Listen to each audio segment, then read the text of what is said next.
Welcome to episode 225, Training Mind and Body Connection for Maximum Impact with Alex White.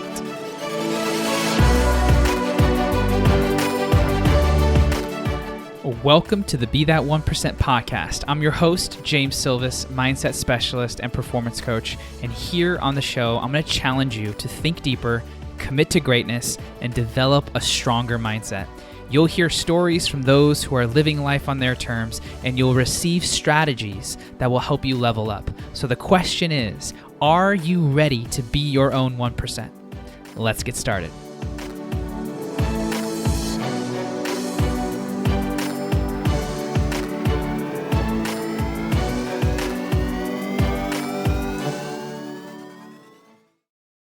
All right, everybody, welcome back to the Be That 1% podcast. Today, I am joined by a man named Alex White, who I had the privilege and the honor of meeting. I think it was last year where I was a guest speaker in Gerard Adams' mastermind. And that's the first time that we got to connect. And I immediately right away picked up on Alex's energy and who he is as a leader, what he embodied. He has this strong presence. When you see him in person, you feel it immediately. And that was our first connection. And then we met at a mastermind back in November, I think it was in 2021, and had some really deep conversations and just vibed at a different level through fatherhood, through business, through just being men, purpose-driven leaders. And I started really understanding how he does what he does. And I really respected it because of his backstory and who he is as a person. And then I got to meet his amazing wife and hear about his beautiful children, his two girls. And then I was like, you know what? I need to bring this guy on the podcast. I think I can have a really phenomenal conversation with him on many levels, but really on what he does. And for those of you who are just meeting Alex, he is a coach of coaches. He coaches trainers, chiropractors, athletes, other leaders around the world. He's the owner of Peak Human Performance, and he trains high-level athletes and high-level leaders. And so welcome to the podcast, man. I'm glad that you're here. Awesome. James, thank you so much. I'm happy to be here, and hopefully I live up to that intro you just gave. Well, you already do in my book, man. So we'll start with a few rapid fire questions, and then we'll jump into your story, kind of how you got to where you are, and then we'll get to the meat of today. Awesome. Let's get it. Cool. Where were you born and raised? I was born in Columbus, Ohio, raised in Columbus, Ohio. But I would say most of my growth has come from being all over the world. So cool. What's a philosophy you live by? Go get it. Like don't talk about it, be about it. Like whatever that is, be about it. Go get it. Cool. I like that. What's your definition of failure? Definition of failure is giving up. Okay. I like that. What do you want to see more of in this world? The ability to sit in hot spots and just find a comfort groove in things that you dislike. Amen to that. Yeah. Game-changing book you've read recently or in the past? Well, a game-changing book for me is A Man's Search for Himself, which is Royal May. It's not a very popular, very common book, but at a pivotal point in my life, I ended up walking for 2 months every day, like 20 miles on this long journey through Eastern Europe. And I took that book with me. It was the only book I had in a journal. And I literally read the book 3 times. But it just really was so solid. And it was a book that was written in the late 40s, early 50s. So yeah, I personally strongly suggest that. I am making a note of that. I want to touch on that a little bit later. Yeah, sure. What is a solid piece of advice that you have received recently or in the past that has served you well? All timing is divine timing. I think that's something for myself, as I often get caught up that things aren't moving at the speed that I expect them to move at, or things aren't happening the way that I, in my head, envisioned them. And a younger version of me would get really bent out of shape about that. And now a more mature version of me is really leaning into everybody's on their own journey, understanding that, respecting that all timing is divine timing, and just allowing things to happen the way that they're supposed to happen in the moment, and being receptive to that. Love it. Okay, last question. It's a loaded question, so I'm Okay. sure that that'll segue into your backstory a bit. But what did you have to give up or sacrifice in order to get to where you are today?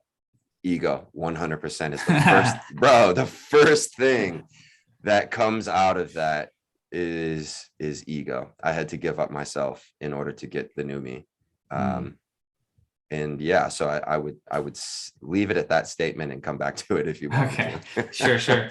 Yeah, Yeah, so let's use that as a jumping point. Like awesome. where how were you raised? What was Mm. your upbringing like? What did your parents instill in you? What did you learn from an early age that has helped you kind of pave your own path in this fitness industry and carve out your own unique niche?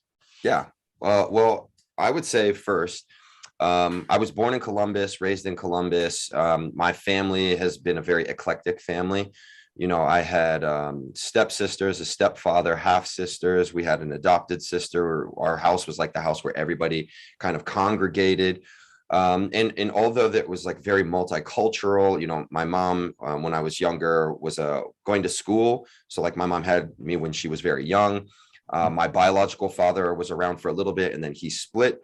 So like I grew up kind of like a kid of the community, and that is good and bad, Mhm. because my mom was working so much and my stepdad, wasn't really like the greatest version of a father figure. I really had a lot of free reign. And a steadfast person in my life was my grandfather, and then my grandmother right behind that. So I got this beautiful blend of street knowledge, emphasis on education. You grow up learning how to speak the vernacular, but then you got to learn how to speak the language of education versus language of the street. And then, of course, we're talking in the 80s, being biracial and growing up, there was still a lot of flair around race and that sort of thing. So there was a lot of stuff going on, and I got to see, feel, and experience a lot of it. And then because of my natural, I'm just bigger than a lot of people, and my energy is very high. I'm very loud. I'm very, animated. I use my hands, and at a young age, that would like frighten some people, and some people, they would look at that as ego, and they would want to contest that. So I got a lot of experience growing up as a kid, but one thing that always really stuck with me, and I think it's two things. Um, my grandfather really instilled a value in education and knowledge and like thinking through things. And I didn't really have a full respect for that until later on in life. But it's a very valuable lesson that, when you look back at it, you see how he's trying to teach me that over and over and over again. And I think he knew before I ever knew, because I'm the only child of color in my family, that he knew what I was going to face growing up as a man of color, growing up in the environment, almost poverty, growing up as a kid. He knew those obstacles that I was going to face before I knew them, and he was trying to educate me on that. The other thing was my mother was a very free-spirited individual, and she was always, about love and acceptance and seeing things from other people's perspective and empathy. And again, when you're growing up kind of in the hood, in the street, empathy is not really something that is going to keep you alive, right? But as you get older and you start really trying to analyze the armor that you've built up out of survival, one of the things that helps bring that armor down is empathy that you carry for other people, recognizing where they're coming from, what their situation is. So I think those two things really helped tremendously in terms of education and values. Yeah. And then there was just a ton of freedom. So there was never a situation where somebody, for the most part, was saying like, no, don't go do that. It was always like, well, if you go do that, here's what you need to be ready to handle on the other side. So I always understood duality. There's always two sides to the stick. Mm-hmm. So I'm writing down a few questions that I have. Yeah. One, you mentioned that you always had freedom.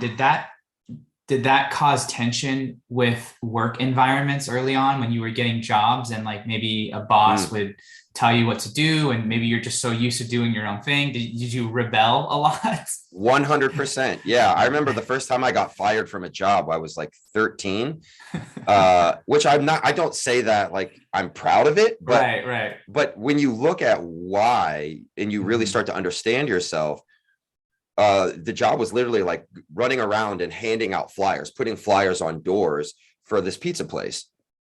And for me, I got a group of guys together and we all went out and I was like handing them out and everybody was going and putting them up on the doors. Well, the people see this like gang of kids coming around putting stuff on the doors and they got Mhm. upset about it. And they would call the pizza parlor and the pizza parlor's like, hey, you were supposed to do that by yourself. I was like, yo, I got it done in a half an hour. If I would have done it by myself, it would have taken me hours. And it became this tit for tat thing. And I was like, you know what? I'm good. And they were like, well, you're fired. And I'm like, whatever, you know? And in my head, it's just, if I can see another way of doing things, Yeah. you know, a way that's not going to break the line, it's not going to break the rule, it's just a more efficient way of getting the same thing done faster. To me, that was okay. To Mhm. them, they were just expecting me to do it. Mhm. Um, and I could see early on, it was like, all right, this is probably going to be an issue. And I even saw that in things like school. I saw that in jobs, which in the right work environment is valued. In the Mhm. wrong work environment, it's perceived as conflict or rebellion. Right. So I would say that the education for me was getting jobs.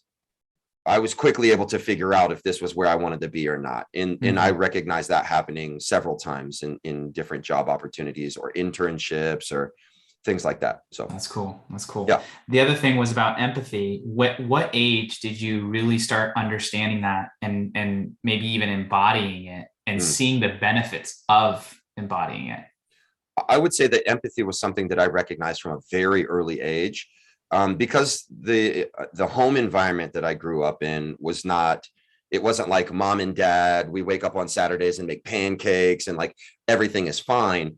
There was a lot of things going on in our lives as kids, and we got to see a lot that most kids probably don't see. So learning how to recognize how someone else is feeling, Mhm. whether that was my stepfather coming home and recognizing like, all right, he's not in a good mood, like Mhm. tonight isn't the night. Or if you're on the street and you see another group of kids coming up and you start reading their body language and you start reading the language that they're using, you recognize like, all right, I probably need to get on my bike and bounce because this is probably going to be a problem. And the more reps that you get at that, the more you start to recognize, okay, this as a leader in this business is probably not the type of person who I'm going to vibe with because they like the top down power structure. And that's going to Mhm. create a problem for me. So I recognize that early. This is probably a time for me to vacate the premises. So Mm. you start learning that. And it wasn't a thing that I didn't have value for. It was just a learned skill out of survival to keep Right. myself from getting in challenging situations. And then you just learn, like you don't even think about it. It's like being bilingual. Yeah. You learn how to flow with it before you know what it is. Yeah. It's like unconscious Yeah, competence. you don't even Right. think about it. It just happens. Right. Damn. And so when Yep. did you find fitness? So it's funny. So part of how I got out of the run of the mill, through the neighborhood kids was playing sports. Sports Mhm. was really like my escape. And it wasn't like my escape, like I wanted to ascend to be some professional athlete. It was literally for me, I was getting coaching, which I've always thrived on getting that critical feedback. I was physically active, which being bigger than everybody, being faster, being stronger, that was always a skill, and an advantage. So I liked having that. And it gave me something to do away from home. So I was the kid that would play football in the fall. I grew up playing soccer and swimming competitively and doing all of these things, but literally anything that I could get into that didn't conflict, I was invested in that. And what ended up happening over time was when I was in college, I started studying exercise physiology and I was studying business. And I never really thought that coaching and training and really working with somebody in terms of the physical aspect was something that I was going to do. One, partially because there's like this stigma associated to it. But two, in the 90s, it was like you weren't really making money from that, So my pursuit was always going to be business focused. And I was thinking about finance and I was doing all these other things, but I was always coaching people on the side. I was always working with athletes on the side. And eventually I just kind of came full circle around to it where I was like, you know what, this is where my heart is. I know that I could make something out of this because I'm already doing it and I'm not even trying. And lo and behold, I was really good at it. And I just started spending more time doing it. And I started working with more and more people. And I was working with higher profiles of people and getting them results and really kind of building my own system and process as I was learning from other really intelligent people along the way. And that was pretty much it. And I would say probably in 2008, 2009, I was like 100% into it. And you played in college, right? Football? Yeah, I played football in college for 3 years. And my pursuit in that, because the environment that I was in college was very different than high school. And recognizing that, when you go up that next level, obviously everything is going to change. But the college experience was very different than my high school experience. Mm-hmm. And I just kind of gradually started to grow away from that. Mm-hmm. And in some of my work study, I was spending a lot of time training lacrosse players. And that was something that I wanted to understand more about. I was more intrigued. I did research on it. I really liked the history and the culture of that. And that I just gravitated towards that. And I really connected with those guys and it was a good tribe. And I ended up, transitioning to that becoming like a major part of my life at that point in time. So that's awesome. Yeah. So one of the reasons why I wanted to bring you on is because you have a unique perspective when you look at someone's body and you can help them bridge the gap between mind and body and help them develop characteristics that can go beyond that training session, help them with life, relationships, business, all these things. And so because you work with such high level individuals and athletes, what characteristics do you see the top athletes or business individuals possess that help their training sessions go well, but you can see that from that training session, everything else they do is at a high level? Like, what are those characteristics? And then the second part of that is like, if they don't have that, and you see that they need to start developing whatever that skill is, how do you develop that skill in your sessions or interactions with them so that the ripple is felt in other areas of their life? Yeah, that's an amazing question. And I would start with saying the skills that I see and observe early on, because the moment I meet somebody, mm-hmm. if there's a potential for them to be a client, I'm evaluating them.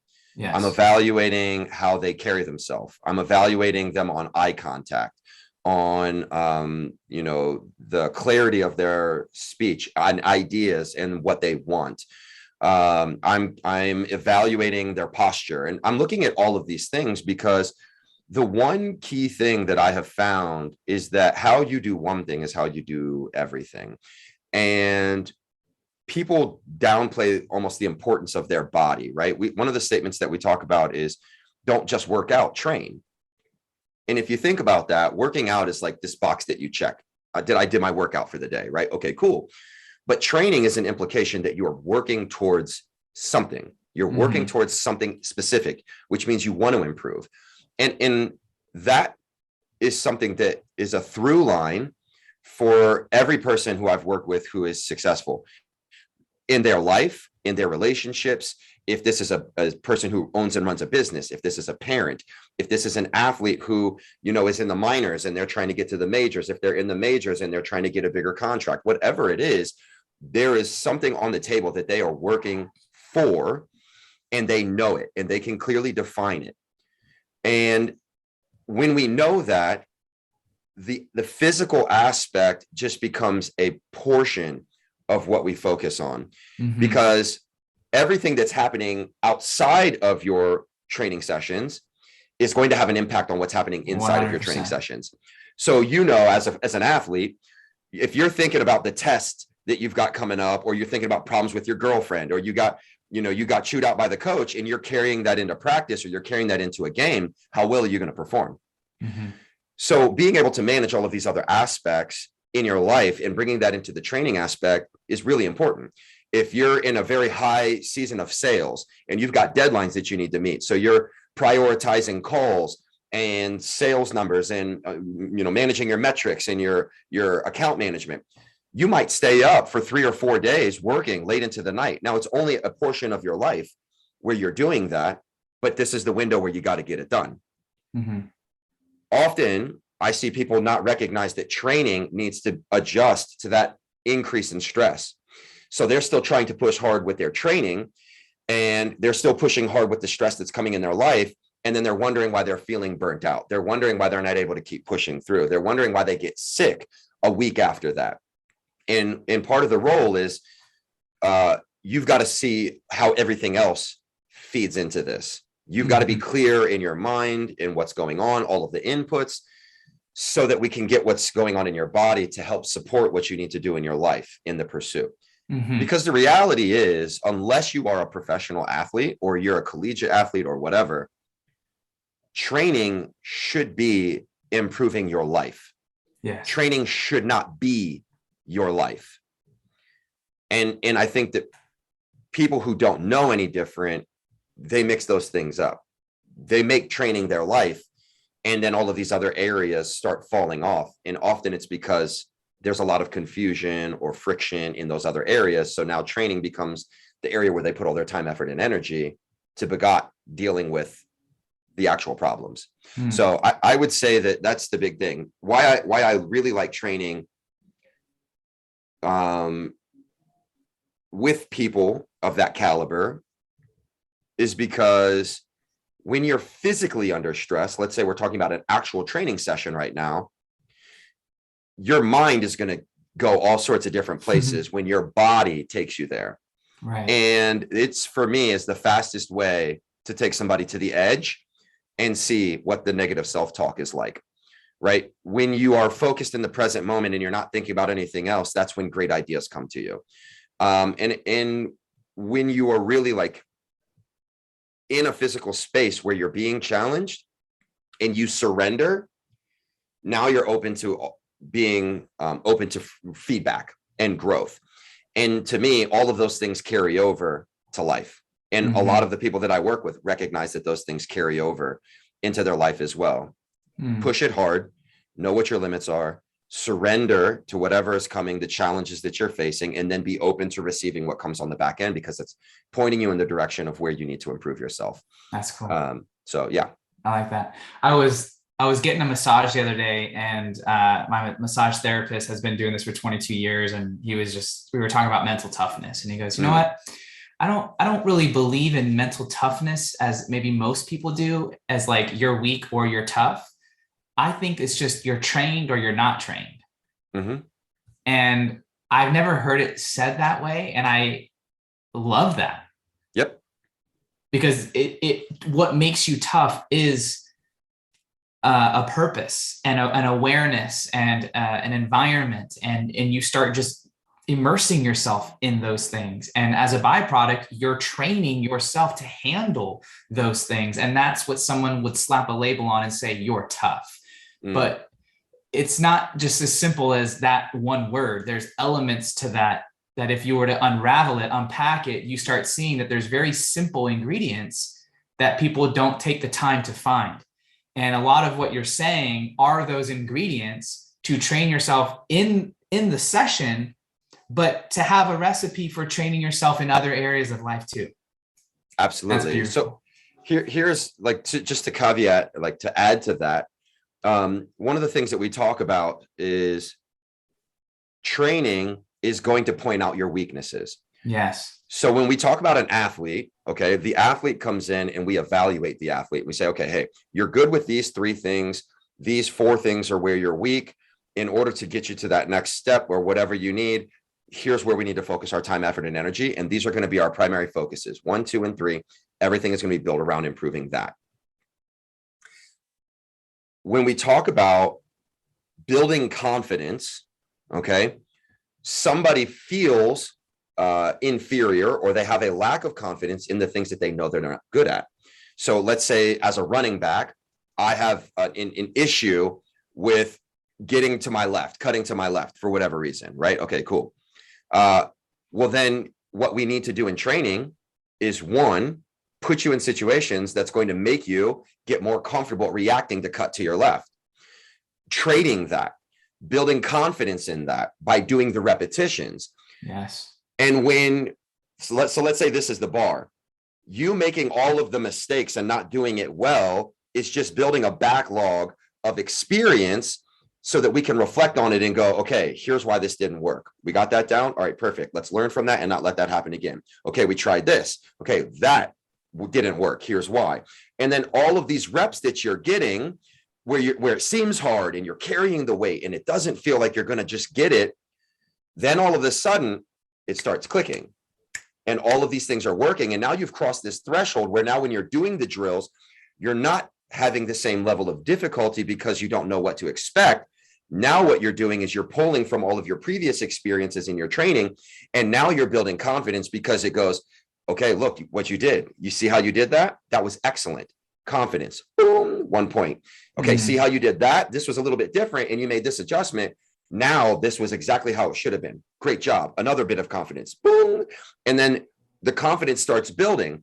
So why I point that out is because when an athlete or somebody who you're training is saying like, well, I don't like doing that because I don't feel good doing that, or it's hard. Yes, it needs to be hard until it gets to the point where it goes, oh, I got it. I'm strong enough. It makes sense. I can do it. I recognize it. Okay, good. Confidence. Now we are just acting without having to think through it. And that plays into what you're saying is it's not about weak or strong. It's just trained and untrained. Right. You're weak in this because it needs to be trained. Once it's trained, it's not an issue. You're going to move from feeling not confident to becoming confident through training, application, and being challenged. Yeah, that's great. Do you find that it's harder, or like, I don't know how to ask this question. So like you're giving someone feedback with their body in a training session and they take it a certain way. And then you give them feedback in a professional setting about their performance at work. Which of those scenarios do people, which scenario is the person more willing to accept the feedback? And why do you think that is? Boom. So this is my personal experience, right? Almost 20 years of doing this. In coaching, in training an athlete, what is the expectation? To get better, to get stronger, to get better, to learn, right? Yeah. And what's your expectation of the coach? To do what? To help you do that. Coach you and give you feedback, right? So when we're talking about physical performance, we already know, and we come to the table with the expectation that this person is going to tell me what I need to do to improve, right? So much to the degree where if you went into a physical coaching session or a training session and they didn't give you feedback, you would look at it and go, what was that? I didn't really like that because I didn't get feedback. I don't feel like I got better from that. Right.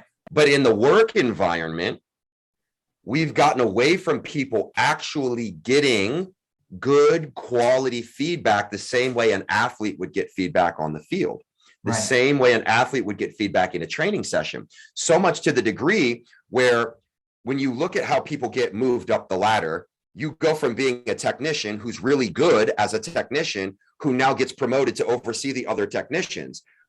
That technician is now managing other people doing what they were doing, and they were probably the best at it.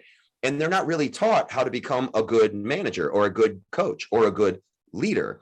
So because of that, they lack those quote unquote coaching skills on how to receive that feedback. They're missing that aspect. So in the work environment, getting feedback about your work is much harder because you're like, whoa, that was like aggressive. You really went at me. Like, how should I take this? When in reality, it's no different. Right. So I think to really answer that, the training environment is much easier to give somebody feedback on their language, on their posture, on the execution of that movement, or even receiving the feedback about their attitude than it is in the work environment, because in the work environment, we don't view all of these aspects of someone's life coming into the table. And then being able to qualitatively give somebody critical feedback in a safe way. And a lot of that has to do with the environment that is cultivated. It's the culture that is cultivated in that space. Because if you don't normally give that type of quality feedback, and then all of a sudden you're like, you know what, I'm going to give this person feedback today. Well, if that's like the one time in 3 years you've given them feedback, they're not going to receive it as feedback. They're going to receive it as an attack. Right. Yeah. It's fascinating. I love what you're saying. And what I think about too, on top of what you said, is like, when you're giving someone feedback about their body, there's like almost immediate understanding of what they need to do because they're in their body. Like they can move it right then and there in the moment. Right.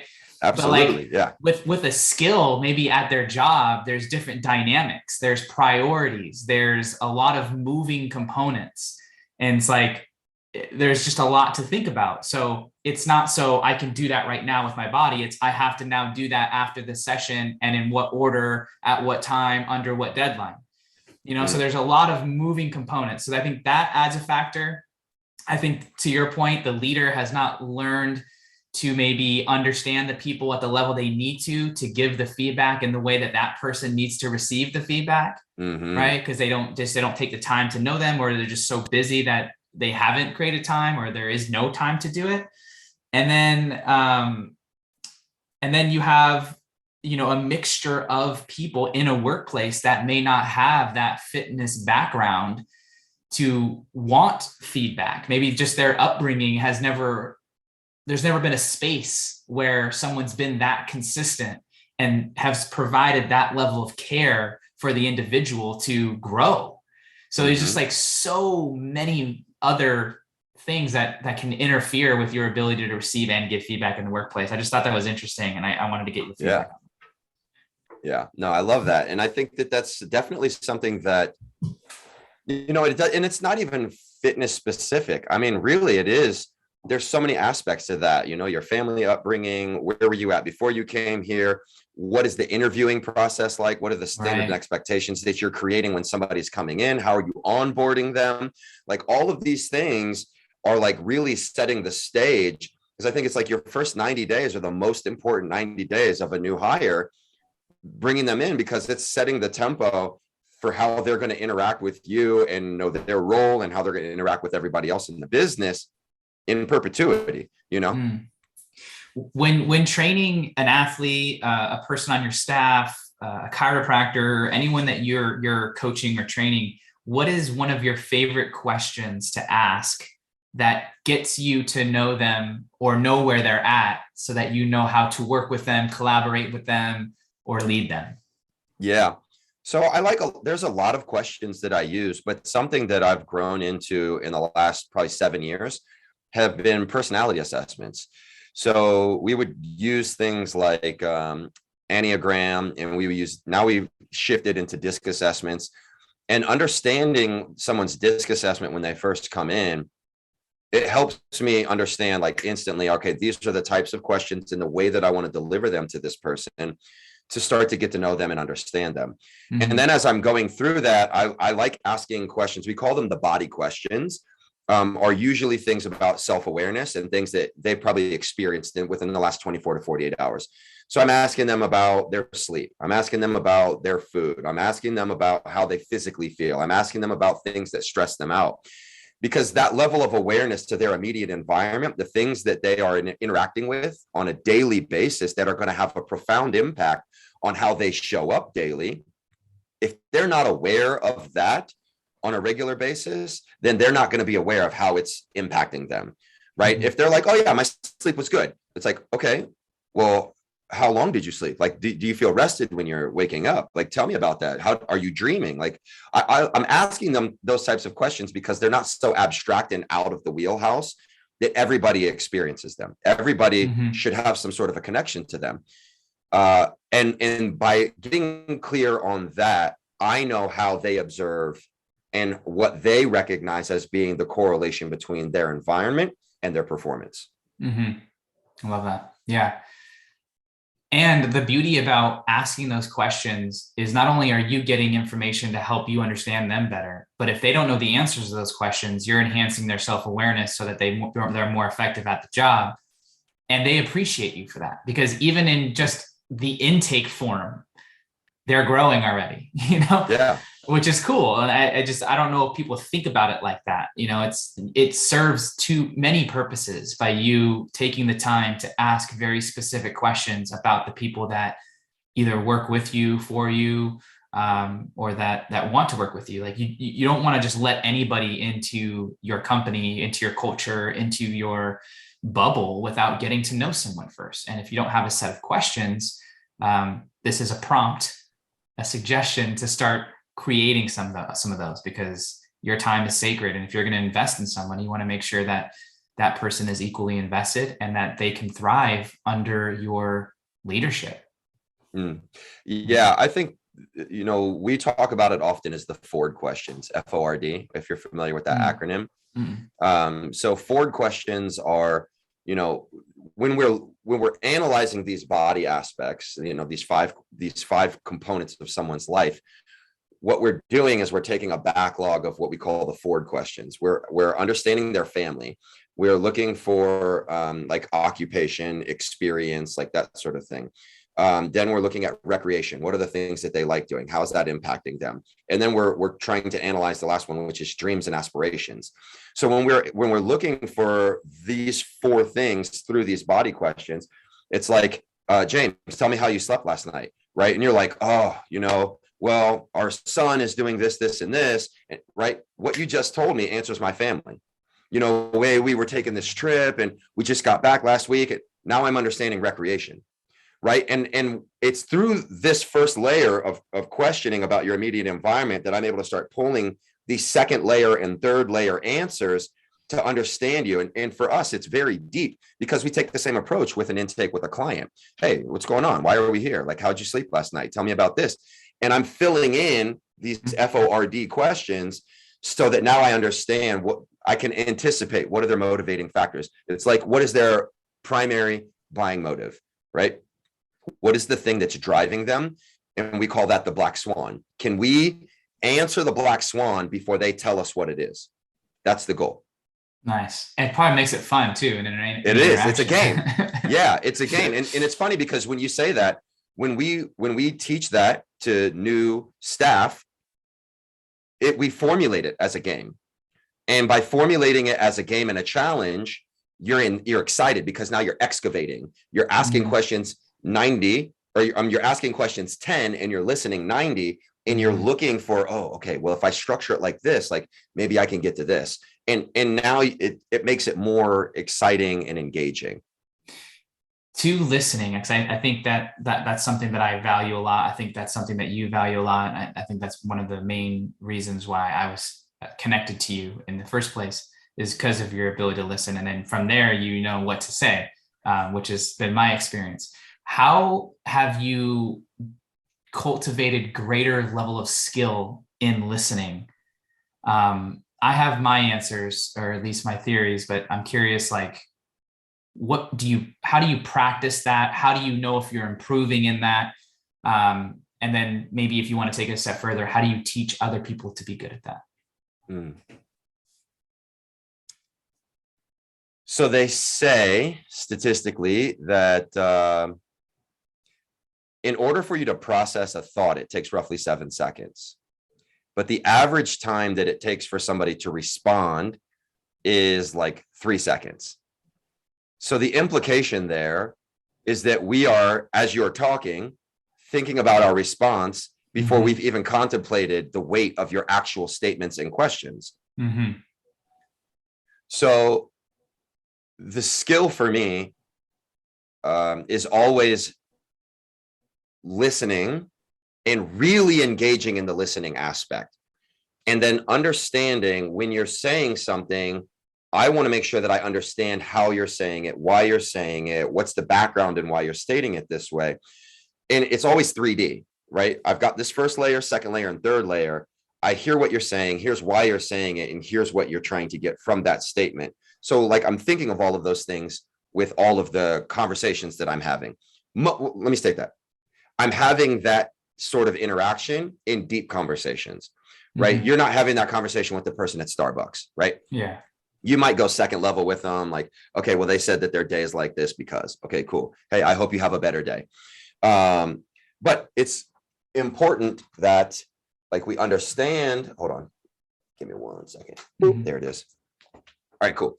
It's important that we're taking the time to actually listen and understand what somebody is saying and understand why they're saying it that way, because then you're able to position the question a little bit better. And sometimes the question just needs to be structured like, I hear you're saying this, is that right? Okay, cool. Now that I understand that, here's what my next follow-up is, or here's something that I could say from my experience to support that. So listening with the intention of listening, not listening with the intention to respond is one.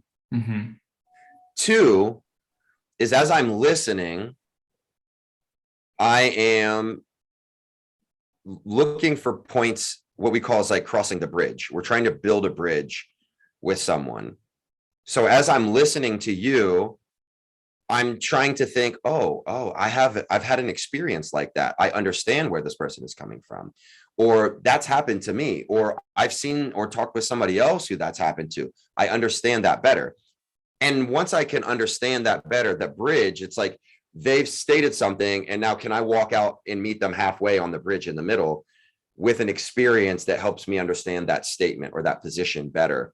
And now that also helps me frame how I want to follow up, so that I'm not just ambiguously talking, because we've all been in conversations where it's so one-sided, where it's like they're not even listening to your response. They're just question after question after question, not really taking in what you're saying. And I think that is a big difference between good interviews and bad interviews, good conversations and bad conversations.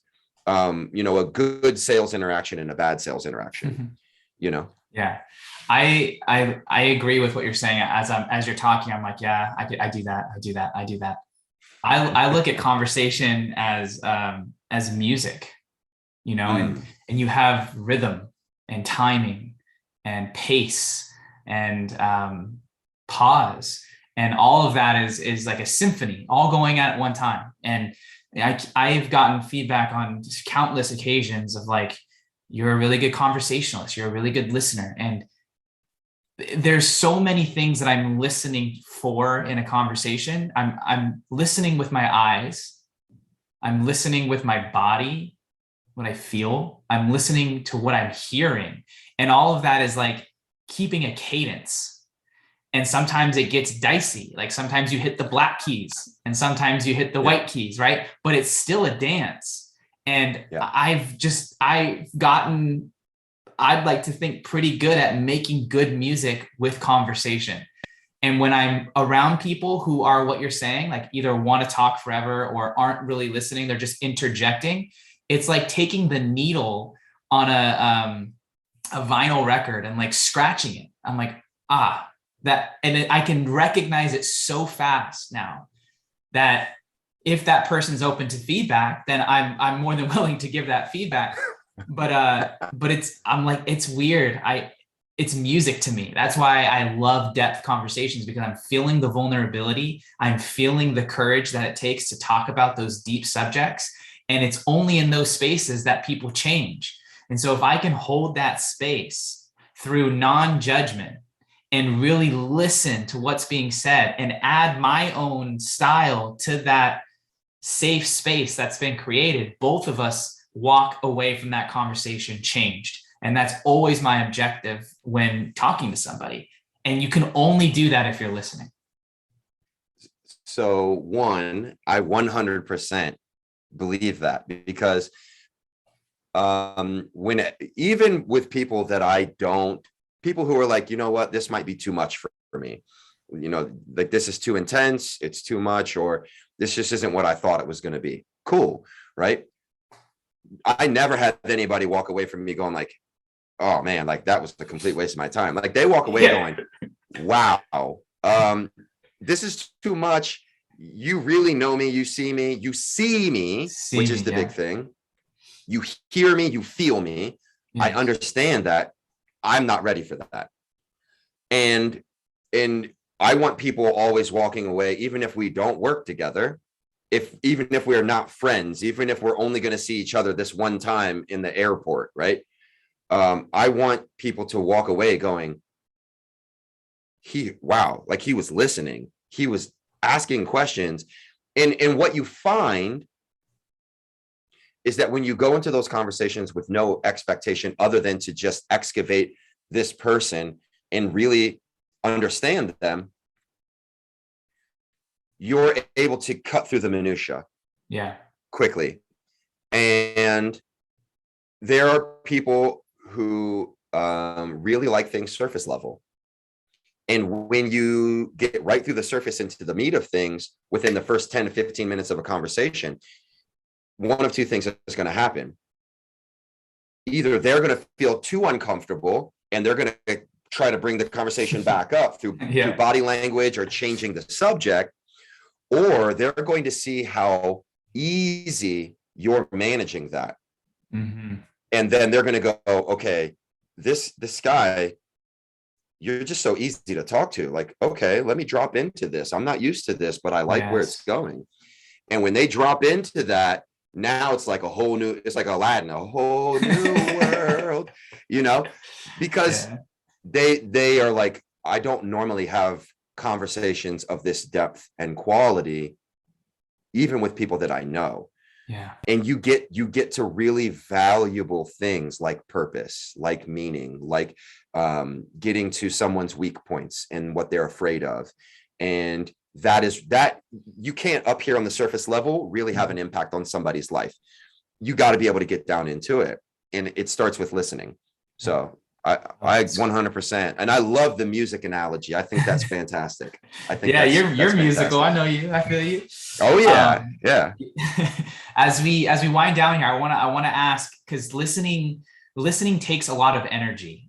And if you're not good at managing your energy, then you don't really have the bandwidth to give someone your most precious gift, which is your presence.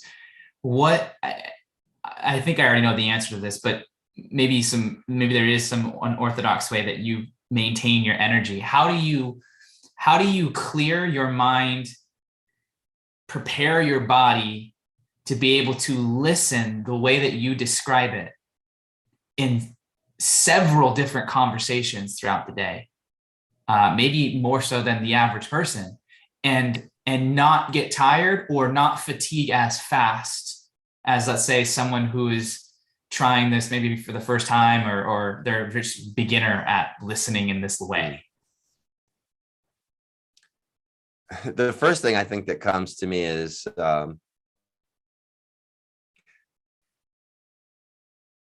if listening is not your strong suit, you can develop it, right?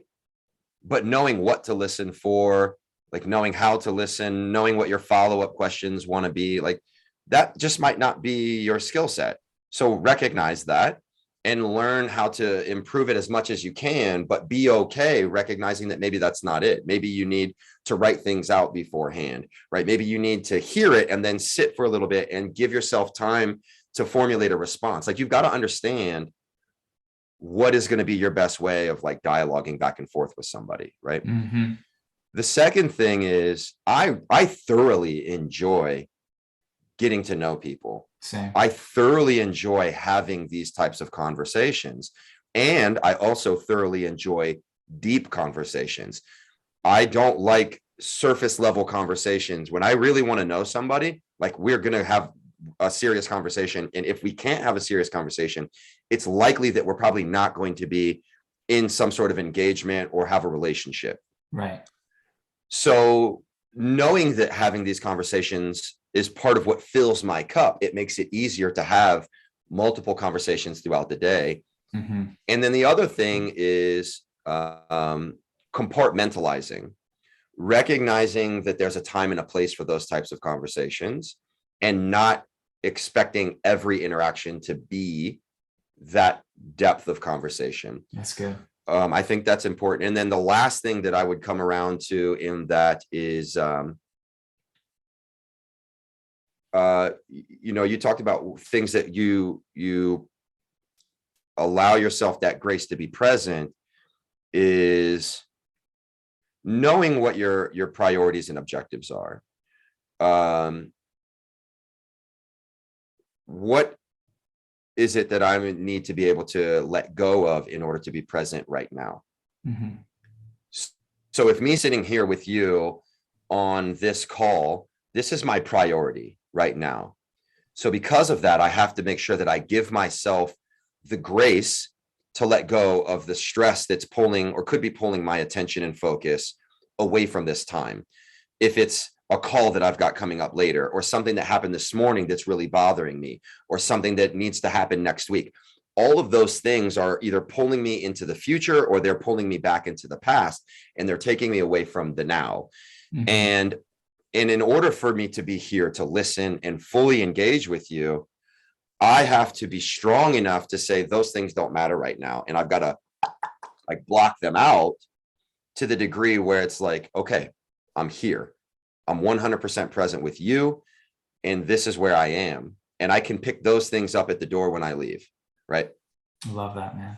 Thank you. Thank you for your wisdom. Absolutely. Thank you for your leadership. I always love talking to you, and I'm sure this is first of many to come. What's the best place for people to find you, and how can they get involved with what you got going on? Awesome. So the fastest and easiest way to get in touch with me would be to hit me up on Instagram. I am slowly becoming more active as people who like working with people. I've just really built my business and my relationships through actually building relationships. So if you want to connect with me, hit me up at How Strong is Strong on Instagram. New website is coming out really soon. You'll be able to jump on there and learn a little bit about my backstory and engage with me there. And if you're interested in talking about, coaching, you could always hit me up at peakhumanperformance.us.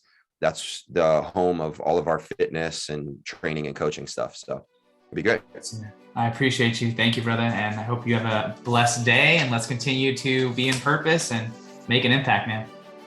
I love it, man. Thanks, James. Take care.